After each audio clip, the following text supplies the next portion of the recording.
Hello, family and friends. Welcome to Just Tanya Renee. Thank you so much for joining me today. I'm just going to jump right into it because I'm going to be honest, this week has been trying.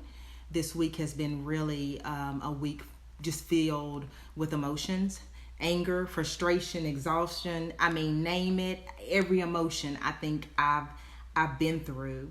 And I'm sure a lot of my viewers have been through that as well. I was fearful and tired. And then also being an African American woman and having a black son, I was really scared. As a mother, I'm thinking, I don't care about me. I'll deal with me. I've dealt with racism, over my years. But I don't want my kids to go through this. I don't want to have to be fearful when my son starts driving. And I'm fearful just wanting him to make it home. Who is he going to come up against? I don't want him to hang out with his white friends because they can do certain things, but he can't. How do I prevent that? How do I prevent that from happening? Because they're not going to look at him the same way. So I was mad. I said, God, where are you? Where are you? This country's going down. There's never been so much hate.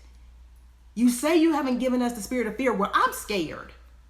And then he just basically said, what does 2020 mean to you?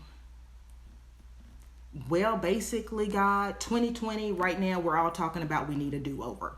We're talking about pandemic. We're talking about tornadoes. We're talking about hurt and pain. We're talking about black, killings. And I think of 2020, God, I think of a do-over, a major do-over. Think again. What else? What else do you think when you think of 2020? The only thing I can really think about is 2020 vision. That's the only thing I can think about. What does 2020 vision mean? Seeing with clarity, usually seeing clearly, within 20 feet. It's usually synonymous with perfect vision. And God said exactly. And I just started to think and marinate on that. 2020 vision, clarity, the pandemic. God has put us in a place where, before this pandemic, guys, we were going about our life, to work with the kids, all thinking that we had full control over everything. And then boom, we get hit with this pandemic that shuts down the world. I mean, pretty much shut down the world. And it's almost in that instance that you realize just how small we really are. And then with the killings and with that videotape being put out there of George Floyd with all the world to see with their own eyes, it's bringing clarity to a 400-year wound that we have never, ever really addressed in this country. It's been swept under the rug.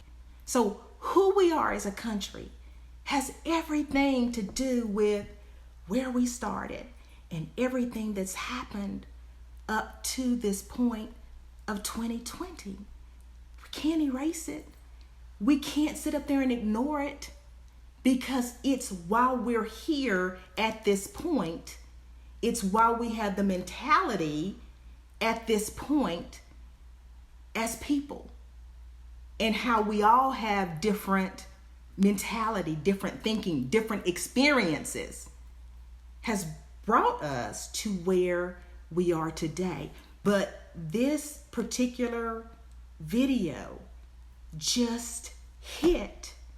And it is, I believe, and I'm prayerful that it is opening up and bringing clarity to who we are as a country. And it's in this moment that I think that God is trying to say, okay, now that you see, what do you do? I think that God strategically puts people in positions to bring us to the point of where we are. If people weren't in certain positions, perhaps we would never be right here where our eyes could be open. it really brought me comfort to see Black, white, Hispanic, Asian, different, ages, generations. That really brought some joy to my heart to see so many people joining together to fight this fight, because this is not just a Black issue.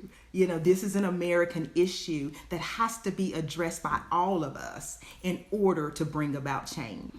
When I made the change to go from corporate America into education, I came from a family of educators. And so, I was like, hey, I saw just different things going on. And I felt like, hey, God is pulling me into education, and I'm going to make sure, that I'm working with the Black community. And, my heart was to make a change, for our Black, young boys and girls. And I was going to educate and make a difference.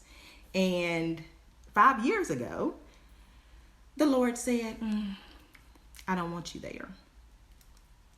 I want you here. And he takes me from a school and district, which is majority Black and brown, to a white rural school district. Completely different. My school, 98% white. He was like, Tanya, why do you think I did that? What's so unbelievable to me is I had this plan that I was supposed to educate and be there for the Black community. But God moved me over here into a school district because he wanted it not only for me, because I'll tell you, I am so thankful for the experience, because one thing I can tell you is that yes, there are Black community issues, but yes, there are white rural, community issues. But at the end of the day, kids are kids are kids are kids. And I love, do you hear me? Love and embrace them all. But God said, Tanya, I also took you there because sometimes people are in a box. If all you've been exposed to in white rural America is, of course, majority white people, you're in your culture, you're in your box.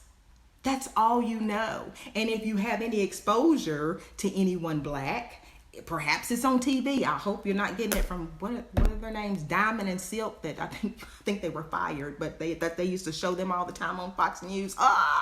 God places people in position to expose, to change, to bring about change. He does all of that. And I just truly believe God is really trying to bring clarity to us as individuals, us, as a country, us as a world. Where are we? Let's open our eyes and see truth and work together to get on the right path again. And that's really what I wanted to say today.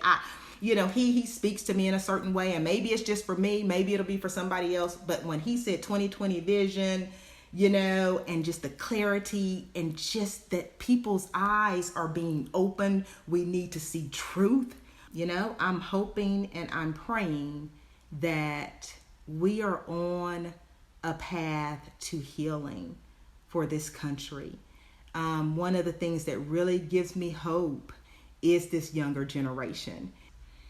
That is all I have, and I will see you next Sunday. Remember to subscribe.